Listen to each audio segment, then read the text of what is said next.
والمرسلات عرفا فالعاصفات عصفا والناشرات نشرا فالفارقات فرقا فالملقيات ذكرا عذرا أو نذرا إنما توعدون لواقع فإذا النجوم طمست وإذا السماء فرجت وإذا الجبال نسفت وإذا الرسل أقتت لأي يوم أجلت ليوم الفصل وما أدراك ما يوم الفصل ويل يومئذ للمكذبين ألم نهلك الأولين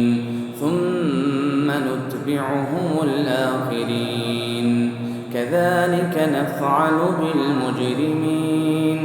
ويل يومئذ للمكذبين ألم نخلقكم من ماء مهين فجعلناه في قرار مكين إلى قدر معلوم فقدرنا فنعم القادرون ويل يومئذ للمكذبين ألم نجعل الأرض كفاتا أحياء وأمواتا وجعلنا فيها رواسي شامخات وأسقيناكم ماء فراتا ويل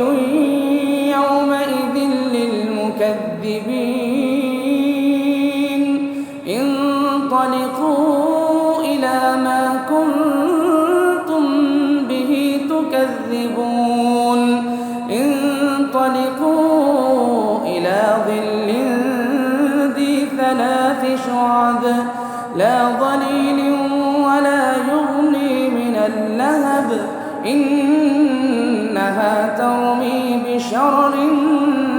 كالقصر كأنه جمالة صفر ويل يومئذ للمكذبين هذا يوم لا ينطقون ولا يؤذن لهم فيعتذرون ويل يومئذ للمكذبين هذا يوم الفصل جمعناكم والأولين فإن كان لكم كيد فكيدون ويل يومئذ للمكذبين إن المتقين في ظلال وعيون وفواكه مما يشتهون كلوا واشربوا هنيئا بما كنتم تعملون إنا كذلك نجزي المحسنين ويل يومئذ للمكذبين كلوا وتمتعوا قليلا إنكم مجرمون ويل يومئذ للمكذبين وإذا قيل لهم اركعوا لا يركعون ويل يومئذ للمكذبين فبأي حديث